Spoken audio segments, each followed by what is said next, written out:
Voici enfin la traduction française de Pounds in the Game, qui paraît dans notre pays avec plus de 40 ans de retard. Son auteur, le commodore William Guy Carr, 1895-1959, de la Marine royale canadienne, fut longtemps membre des services de renseignement et se consacra à partir de 1931, sauf pendant l'interruption de la guerre, à des tournées de conférences destinées à faire connaître la conspiration internationale. Il apporte bon nombre de preuves à l'appui de ses dires et des documents de première main, la plupart secrets et inédits. L'ouvrage que vous allez lire contient le récit de faits historiques échelonnés sur les 3 derniers siècles, faits qui ne sont révélés nulle part ailleurs, sauf en de rares et fragmentaires exceptions. Au cours des 18 chapitres de son livre, William Guy Carr nous dévoile tout le programme de domination universelle forgé par les Illuminés, ceux qui détiennent la lumière, nom du petit groupe d'une trentaine d'hommes environ, organisé de 1770 à 1776 par Adam Weishaupt, un luciférien de la plus belle espèce. Les Illuminés, appellation générique, historiquement exacte, s'appliquent en fait de nos jours à leurs descendants spirituels et charnels, les Illuminati, chefs actuels, secrets et réels de la subversion mondiale, dont la franc-maçonnerie est l'élément le plus efficace, et des forces occultes dont le communisme est de loin l'élément le plus redoutable. C'est ce petit groupe de hauts subversifs qui tente à former un gouvernement mondial et travaille actuellement d'arrache-pied à la Constitution des États-Unis d'Europe, piédestal obligatoire de la République universelle, d'après un document controversé capital, aujourd'hui censuré. William Guy Carr veut nous dévoiler les machinations occultes destinées à provoquer les diverses révolutions et guerres qui, pour répondre aux projets des Illuminati, ont ensanglanté le monde depuis 1773, et il présente les preuves à l'appui de sa thèse. Pour consolider leur pouvoir et asseoir leur puissance, les Illuminati ne reculent devant rien. Spéculation financière gigantesque, sociétés secrètes, infiltration d'argent à tous les niveaux, formation de groupes et d'agents révolutionnaires, mafia, assassinats, campagnes de diffamation, chantage, corruption, etc. On saisit mieux ainsi le déroulement des faits historiques, car ils sont soulignés par cette histoire parallèle mais bien réelle, cette histoire occulte qui se sert des êtres humains, et surtout des plus haut placés comme autant de pions sur l'échiquier.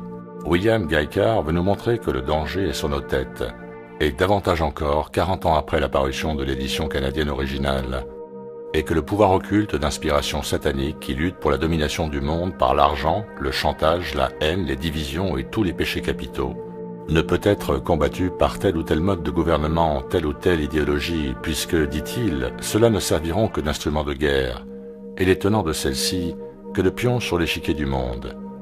Il faudra donc bien plutôt s'appuyer sur l'amour de Dieu et du prochain, sur l'esprit de pauvreté et sur toutes les vertus qui découlent de la seule recherche de la volonté de Dieu.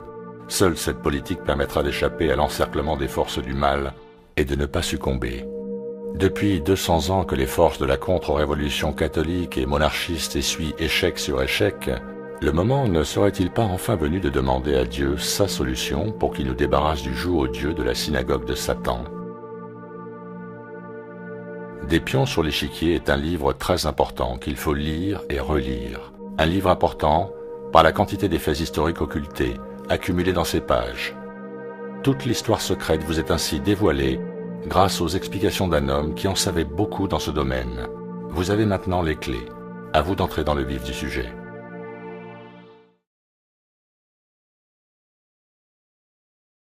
Si mes révélations surprennent et indignent le lecteur, qu'il n'en fasse pas un complexe.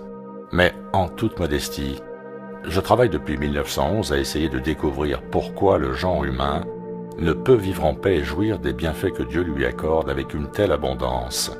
Et je n'ai percé le secret que vers 1950. Les guerres et les révolutions qui ébranlent nos vies et les situations de chaos qui en résultent ne sont rien moins que les effets d'une conspiration luciférienne toujours en place.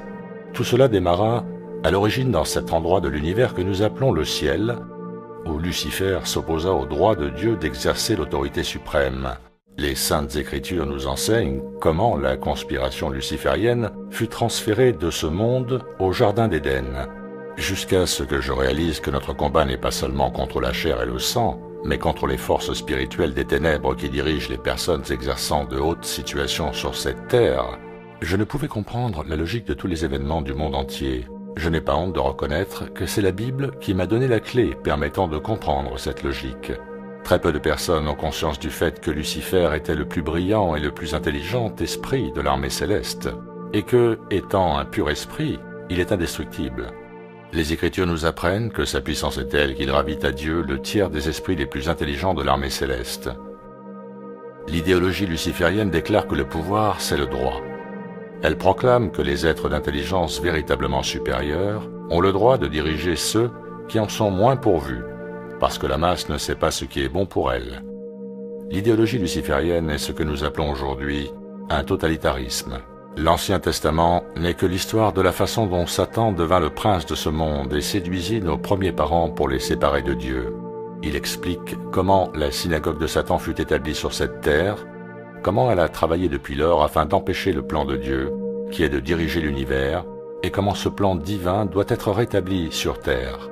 Le Christ vint en notre monde alors que la conspiration atteignait la phase où, selon ses propres mots, Satan contrôlait tous ceux qui occupaient les postes les plus élevés. Il décrivit la synagogue de Satan. Il dénonça ceux qui en faisaient partie comme fils du diable, ce diable qu'il fustigeait comme père du mensonge et prince de la tromperie. Il fut catégorique dans son affirmation. Ceux qui constituaient la synagogue de Satan s'appelaient juifs, mais ne l'étaient point et mentaient. Il considérait les changeurs d'argent, les scribes et les pharisiens comme les Illuminati de notre époque. Ce que beaucoup de gens semblent oublier, c'est que le Christ vint sur terre afin de nous délivrer des liens de Satan, dans lesquels nous étions enserrés de plus en plus étroitement, au fur et à mesure que le temps passait. Le Christ nous donna la solution à notre problème lorsqu'il nous dit que nous devions aller de l'avant et enseigner la vérité en ce qui concerne cette conspiration à tous les peuples des nations. Il nous promit que si nous voulions bien faire cela, la connaissance de la vérité nous rendrait libres. La conspiration luciférienne s'est développée jusqu'à une phase presque ultime, parce que nous n'avons pu mettre en pratique le conseil que nous donna le Fils de Dieu, Jésus-Christ. En 1784, la Providence permit au gouvernement bavarois d'entrer en possession de preuves qui établissaient l'existence réelle de la conspiration luciférienne. Adam Weishaupt, ancien élève des Jésuites, professeur de droit canon, abandonna le christianisme et embrassa l'idéologie luciférienne alors qu'il enseignait à l'université d'Ingolstadt. En 1770, les prêteurs d'argent, qui avaient récemment créé la maison Rothschild, l'engagèrent à réviser et moderniser les vieux protocoles destinés à donner à la synagogue de Satan la domination mondiale définitive. Ils avaient l'intention d'imposer l'idéologie luciférienne sur ce qui resterait de la race humaine après le dernier cataclysme social, par l'usage du despotisme satanique. Weishaupt acheva son travail le 1er mai 1776. Le plan prévoyait la destruction de tous les gouvernements et religions existants. L'objectif devait être atteint en divisant les masses qu'il dénommait Goïm, bétail humain, en partis opposés et en nombre toujours plus grand dans les domaines politiques, sociaux, économiques, raciaux, etc. Les partis ainsi opposés devaient ensuite être armés, et un incident provoqué les obligerait à se combattre et à s'affaiblir, tout en détruisant les gouvernements nationaux et les institutions religieuses. En 1776, Weishaupt organisa les Illuminati, les Illuminés, afin de mettre à exécution le complot. Le mot Illuminati dérive du mot Lucifer et signifie « porteur de la lumière », en faisant usage du mensonge, selon lequel son objectif était d'amener la constitution d'un gouvernement mondial permettant aux hommes possédant les facultés mentales requises de gouverner le monde. Il recruta à peu près 2000 adeptes. En faisaient partie les hommes les plus intelligents dans les domaines des arts et des lettres, de l'éducation, des sciences, de la finance et de l'industrie. Il établit ensuite les loges du Grand Orient, qui étaient leurs quartiers généraux secrets. Le plan revu de Weishaupt nécessitait de ces Illuminati l'accomplissement des points suivants pour la réalisation de leurs desseins. Premier point, l'usage des malversations monétaires et de la débauche sexuelle pour obtenir le contrôle des personnes occupant déjà de hautes situations, à tous les niveaux, dans tous les gouvernements et dans tous les autres champs de l'activité humaine. Une fois qu'une personne était tombée par les mensonges, les calomnies et les tentations des Illuminati, elle était solidement tenue. Chantage politique ou autre, peur de la ruine financière, peur du scandale public, peur de la menace physique et même peur de la mort pour elle-même et ses proches. Deuxième point, dans les collèges et les universités, les Illuminati devaient recommander les étudiants possédant des capacités intellectuelles exceptionnelles appartenant à de bonnes familles ayant des relations internationales, pour un entraînement très spécial à l'internationalisme. Cet entraînement devait être dispensé en accordant des bourses aux étudiants ainsi sélectionnés. Il était prévu de les endoctriner dans l'idée que seul un gouvernement mondial mettrait fin aux guerres et aux tribulations incessantes. On devait leur apprendre et les convaincre que les hommes aux capacités spéciales et les cerveaux avaient le droit de diriger les moins pourvus, car les goyim, la masse du peuple, ne savent pas ce qui est bien pour eux au point de vue physique, mental et spirituel. Troisième point. Les personnes influentes destinées à tomber sous le contrôle des Illuminati et les étudiants spécialement éduqués et entraînés devaient être utilisés comme agents et placés dans les coulisses de tous les gouvernements en tant qu'experts et spécialistes. Ils pourraient ainsi conseiller et persuader les hommes en place d'adopter leur politique et serviraient à long terme les plans secrets des mondialistes et amèneraient la destruction finale des gouvernements et des religions qu'ils devaient servir. Quatrième point. Les Illuminati devaient obtenir le contrôle de la presse et des autres agences qui distribuent l'information au public. Les nouvelles devaient être déformées de façon à ce que nous, les goyim, finissions par croire que le gouvernement mondial est la seule solution à nos nombreux et divers problèmes. La Grande-Bretagne et la France étaient les deux plus grandes puissances à la fin du XVIIIe siècle. Weishaupt ordonna aux Illuminati de fomenter des guerres coloniales pour affaiblir l'Empire britannique et d'organiser la Grande Révolution pour amoindrir l'Empire français, prévoyant le démarrage de celle-ci en 1789. Un auteur allemand du nom de Zwack fit un livre de la version révisée de Weishaupt, celle de la vieille conspiration, et l'intitula Ein Originalschriften, quelques écrits originaux, pardonnez mon allemand. En 1784, on envoya un exemplaire de ce document aux Illuminés que Weishaupt avait délégué pour fomenter la Révolution française. Le courrier fut mortellement frappé par la foudre alors qu'il chevauchait du côté de Ratisbonne. La police trouva les documents subversifs sur son corps et les expédia aux autorités gouvernementales concernées.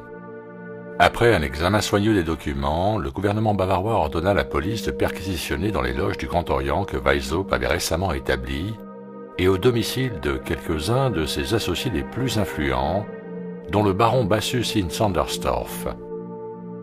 Les informations supplémentaires qu'ils y trouvèrent persuadèrent les autorités que les documents constituaient une preuve véritable d'une conspiration de la synagogue de Satan qui contrôlait les Illuminati au sommet, prévoyant d'utiliser les guerres et les révolutions afin d'établir une sorte de gouvernement mondial dont elle espérait usurper le pouvoir dès sa mise en place. En 1785, le gouvernement bavarois déclara les Illuminati hors la loi et ferma les loges du Grand Orient. En 1786, il publiait les pièces de la conspiration. Le titre anglais en est « The Original Writings of the Order or Sect of the Illuminati ». On expédia des exemplaires de la conspiration aux dirigeants de l'Église et de l'État.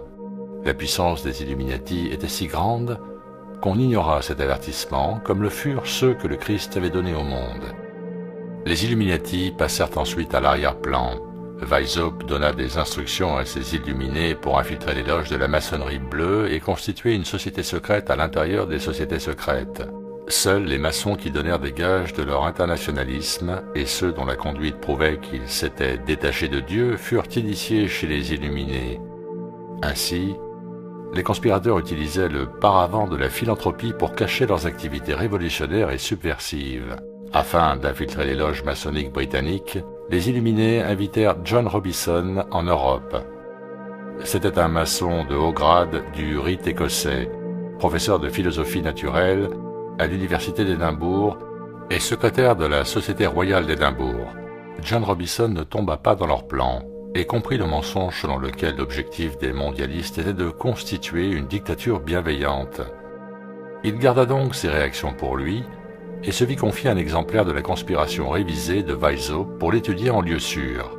Les dirigeants de l'Église et de l'État en France ignorèrent les avertissements donnés. Résultat, la révolution éclata en 1789. Afin de prémunir les autres gouvernements d'un tel danger, John Robison publia en 1797 un livre intitulé « Preuve d'une conspiration pour détruire tous les gouvernements et les religions ». Il fut imprimé à Londres par T. Madell Jr. et W. Davis et par W. Creech à Édimbourg.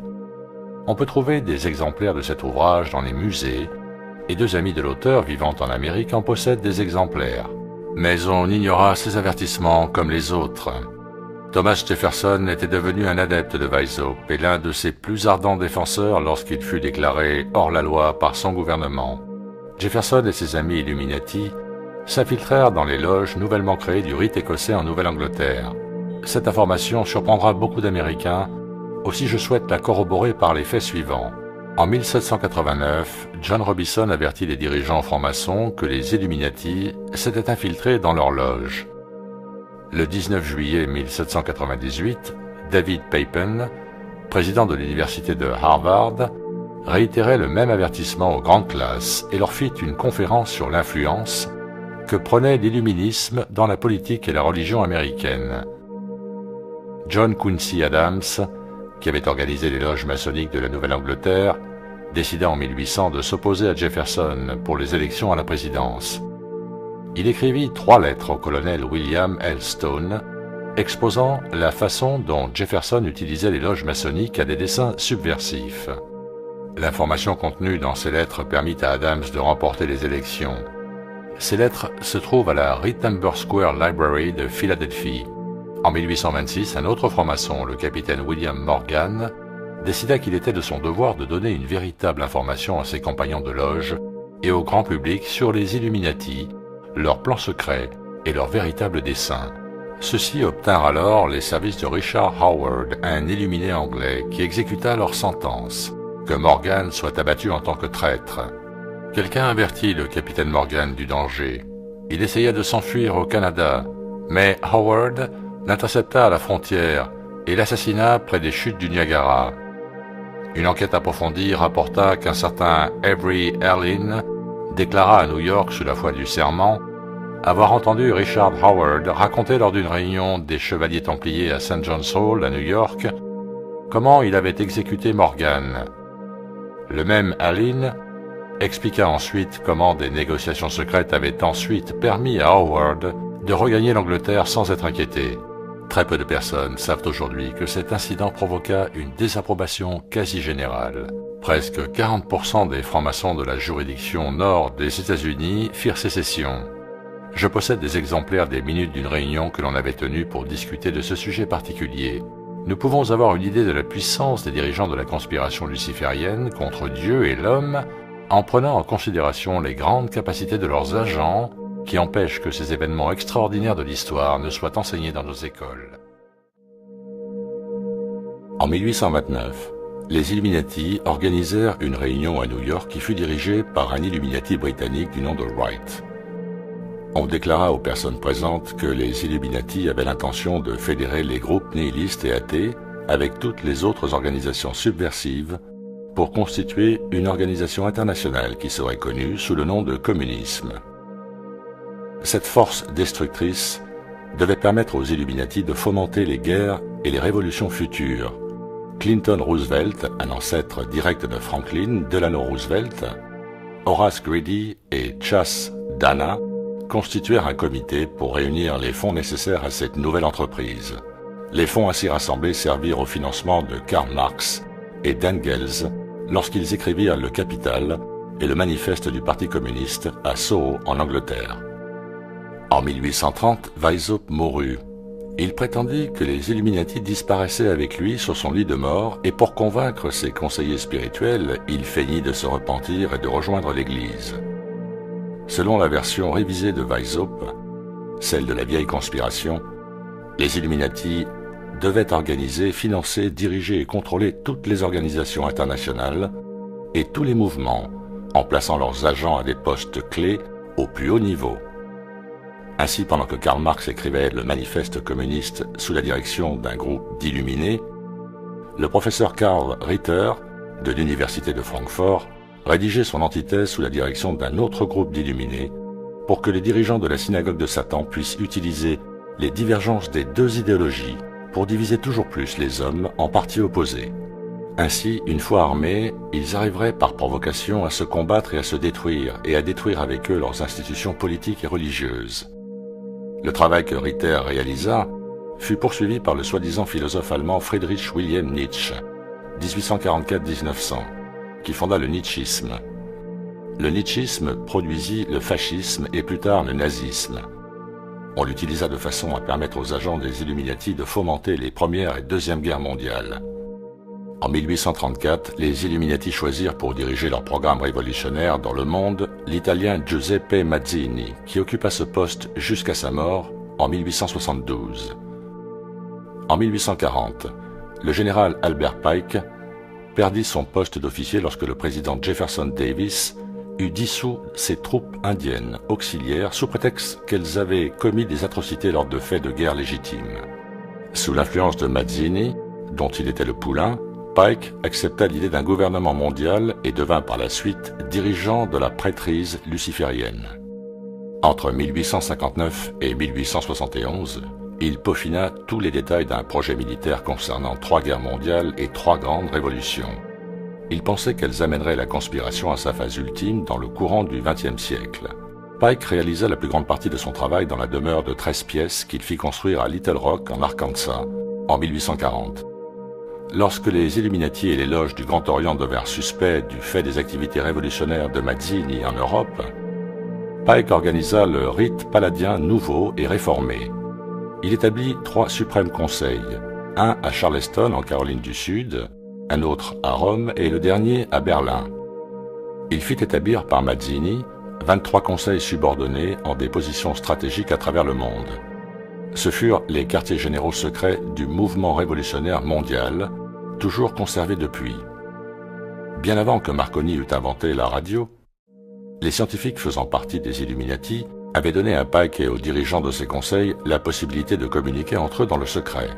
Ce fut la découverte de ce secret qui permit aux officiers des services de renseignement de comprendre comment des incidents, en apparence non reliés entre eux, avaient lieu simultanément dans le monde, s'aggravaient et se transformaient en une guerre ou en une révolution. Le plan de Pike était simple et s'avéra efficace. Il fallait que le communisme, le nazisme, le sionisme politique et les autres mouvements internationaux fussent organisés et utilisés pour fomenter les 3 guerres générales et les 3 grandes révolutions. Point 1. La Première Guerre mondiale devait permettre aux Illuminati de renverser le pouvoir des tsars en Russie et de transformer ce pays par la mainmise du communisme athée.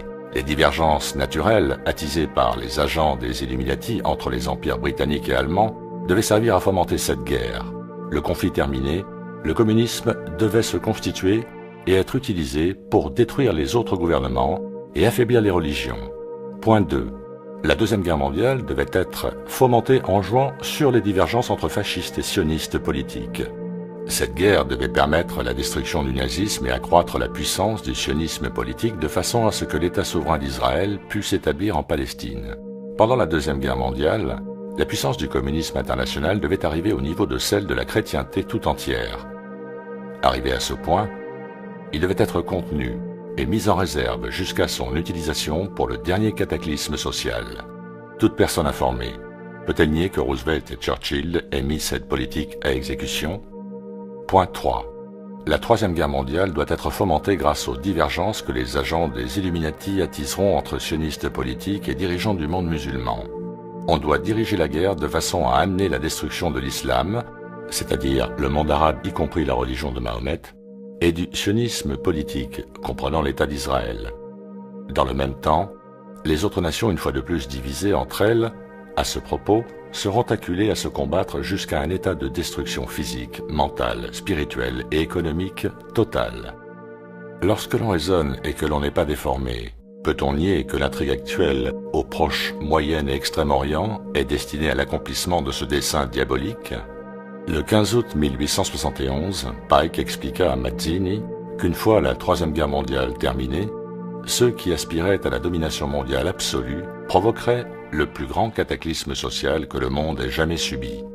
Nous rapportons ces propos, ses propres mots relevés dans la lettre répertoriée à la bibliothèque du British Museum de Londres. Nous lâcherons les nihilistes et les athées et nous provoquerons un formidable cataclysme social qui montrera aux nations, dans toute son horreur, l'effet de l'athéisme absolu, à l'origine de la sauvagerie la plus sanglante et du bouleversement intégral. Ainsi, obligés de se défendre partout contre la minorité de révolutionnaires, les citoyens extermineront ces destructeurs de la civilisation. La multitude, emplie de désillusions vis-à-vis du christianisme, dont les adorateurs seront à ce moment désorientés et à la recherche d'un idéal, sans plus savoir vers où diriger leur adoration, recevra la véritable lumière par la manifestation universelle de la pure doctrine de Lucifer. Elle sera enfin révélée au peuple, cette manifestation qui résultera du mouvement réactionnaire général suivant de près la destruction du christianisme et de l'athéisme, tous les deux conquis et détruits au même instant. Lorsque Mazzini mourut en 1872, Pike fit d'un autre dirigeant révolutionnaire italien, Adriano Lemmi, son successeur. La succession de Lemmi revint ensuite à Lénine et à Trotsky. Les activités révolutionnaires de ces hommes furent financées par les banquiers internationaux français, britanniques, allemands et américains. Le lecteur doit se rappeler que les banquiers internationaux d'aujourd'hui, comme les changeurs d'argent de l'époque du Christ, ne sont que des outils ou des agents des Illuminati.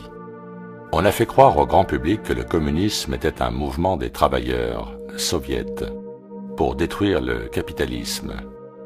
Pounds in the Game, des pions sur l'échiquier, et The Red Fog over America, le brouillard rouge sur l'Amérique, suite de Pounds in the Game, montrent comment des officiers des services secrets britanniques et américains ont acquis des preuves irréfutables établissant formellement que les capitalistes internationaux, agissant par le biais de leurs banques internationales, avaient financé les deux parties de chaque guerre et de chaque révolution depuis 1776.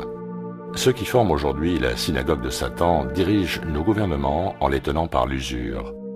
Ils les font participer aux guerres et aux révolutions en application des plans de Pike. Amener le monde à cette phase de la conspiration où le communisme athée et la chrétienté entière se rencontreront en une guerre totale, autant à l'intérieur de chaque nation qu'à l'échelle internationale. Un grand nombre de documents prouvent que Pike, comme Weishaupt, était le chef de la prêtrise luciférienne de son époque. En plus de la lettre qu'il adressa à Mazzini en 1871, il en écrivit une adressée aux dirigeants de ses conseils palladiens le 14 juillet 1889.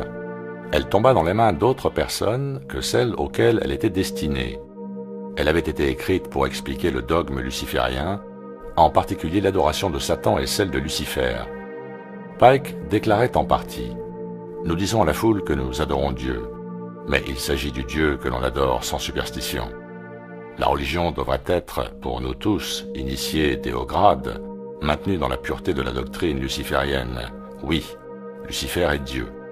Et par malheur, Adonai, le nom donné par les lucifériens au Dieu que nous adorons, note de l'auteur, est aussi Dieu, car l'absolu ne peut exister qu'en tant que dualité divine. Ainsi, la doctrine du satanisme est une hérésie. La véritable et pure religion philosophique, c'est la croyance en Lucifer, l'égal d'Adonai. Mais Lucifer, Dieu de lumière et Dieu de bonté, combat pour l'humanité contre Adonai, le Dieu des ténèbres et du mal.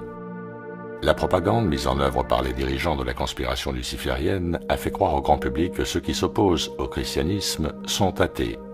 C'est un mensonge délibéré, véhiculé afin de cacher les plans secrets des grands prêtres de la fausse foi luciférienne qui dirigent la synagogue de Satan. Leur but, c'est que le genre humain en arrive à juger impossible l'établissement sur cette terre du plan de Dieu, l'ordonnancement de l'univers tel qu'il l'expliqua à nos premiers parents au Jardin d'Éden selon la Genèse. Les grands prêtres de la fausse foi luciférienne exercent dans les ténèbres et restent dans les coulisses.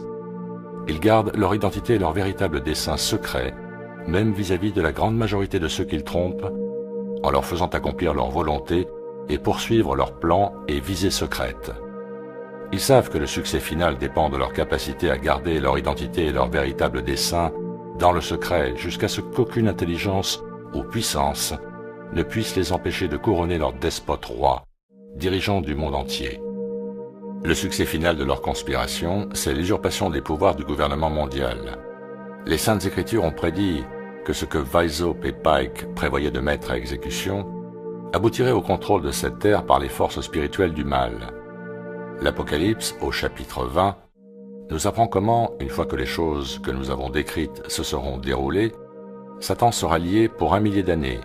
Je n'ai pas la prétention de savoir ce que le terme 1 millier d'années signifie en mesure de temps, mais d'après ce que j'ai pu apprendre de la conspiration luciférienne, à la lumière des Saintes Écritures, je suis arrivé à la conclusion que la neutralisation de Satan et des forces sataniques sur cette terre peut se produire beaucoup plus rapidement si l'entière vérité à propos de l'existence de la conspiration luciférienne est révélée aussi vite que possible à tous les peuples de toutes les nations. On a retrouvé des lettres de Mazzini révélant comment les grands prêtres de la fausse foi luciférienne gardaient leur identité et leur véritable dessein secret. Dans une lettre que Mazzini écrivit à son associé révolutionnaire, le docteur Bridenstine, quelques années avant sa mort, il disait « Nous constituons une association de frères en tous les points du globe. Nous souhaitons briser tous les jougs. Cependant, il y en a un d'invisible que l'on peut à peine sentir et il pèse sur nous. D'où vient-il? Où est-il? Personne ne le sait, ou bien ne veut le dire. Ce joug est secret même pour nous, les vétérans des sociétés secrètes. » En 1925, son éminence, le cardinal Caro y Rodriguez, archevêque de Santiago au Chili, publia un livre intitulé « Le mystère de la franc-maçonnerie dévoilé », afin d'exposer comment les Illuminati, les satanistes et les lucifériens avaient constitué une société secrète à l'intérieur d'une société secrète.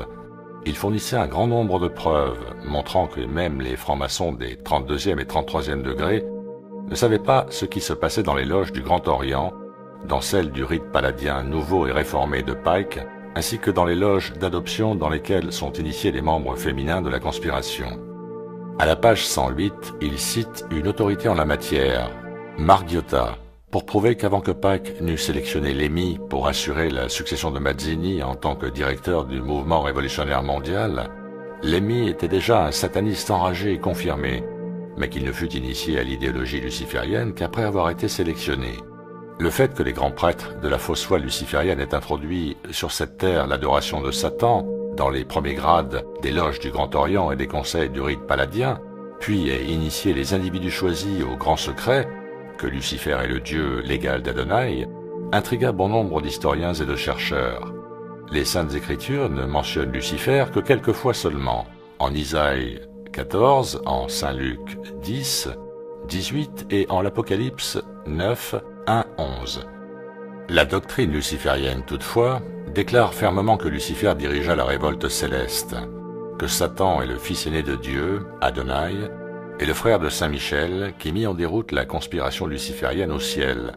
Les enseignements lucifériens proclament aussi que Saint Michel vint sur terre en la personne de Jésus-Christ pour essayer de réaliser de nouveau ce qu'il avait accompli au ciel, mais échoua. Lucifer, Satan, le diable, appelez-le comme vous voulez, est le père du mensonge. Il est donc clair que ces forces spirituelles ténébreuses trompent énormément de soi-disant intellectuels et leur font accomplir leur volonté comme elles le firent au ciel. La chose importante dont nous devons nous rappeler, c'est que selon la révélation, il doit y avoir un jugement final. Satan brisera ses liens ou sera délié de ses liens qui le maintenaient attaché pour 1 millier d'années. Il apportera de nouveau le chaos sur cette terre. Ensuite, le Christ interviendra en faveur des élus, et Dieu séparera les agneaux des boucs. On nous a prévenu que ceux qui se sont séparés de Dieu seront menés au chaos ultime et à la confusion par Lucifer, Satan ou le démon, pour toute l'éternité, qu'ils haïront leur maître, eux-mêmes et les autres, parce qu'ils réaliseront qu'ils ont été trompés en se séparant de Dieu, et surtout qu'ils auront perdu pour toujours son amour et son amitié. Il sera facile pour le lecteur des 2 livres, Des pions sur l'échiquier et Le brouillard rouge sur l'Amérique, de réaliser que le combat actuel n'est pas de nature temporelle ou de ce monde. Son point de départ fut cet endroit de l'univers que nous appelons le monde céleste. Son but est de gagner et d'arracher les âmes humaines au Dieu tout-puissant. Des théologiens savants ont déclaré que Lucifer, Satan ou le diable est un pur esprit, par conséquent indestructible. Sachant qu'il est menteur, il est toujours enclin à emmener en enfer le plus possible d'âmes avec lui pour qu'elles partagent son désespoir. Ce fait établi, notre devoir est clair, nous devons faire connaître la vérité sur cette question à notre prochain, aussi vite que possible, pour qu'il puisse éviter les embûches et les pièges disposés par ceux qui servent les desseins du démon, mais aussi pour voir clair dans les mensonges et les tromperies de ceux qui parcourent le monde en vue de consommer la ruine des âmes. Les guerres et les révolutions donnent aux démons ses plus grandes moissons d'âmes humaines, parce que beaucoup sont appelés et peu sont élus. Saint Matthieu 20, 16, 22, 14. On entend souvent dire que ce qui se passe aujourd'hui dans le monde n'est qu'une guerre en vue de conquérir les esprits des hommes. C'est seulement une demi-vérité, pire qu'un mensonge. Le complot de Weishaupt prévoit 1. L'abolition de tous les gouvernements nationaux. 2. L'abolition de l'héritage. 3. L'abolition de la propriété privée. 4. L'abolition du patriotisme. 5. L'abolition de la maison individuelle et de la vie de famille, cellule à partir de laquelle toutes les civilisations ont été bâties. 6. L'abolition de toutes les religions établies et existantes, de façon à ce que l'on puisse imposer l'idéologie luciférienne du totalitarisme à toute l'humanité.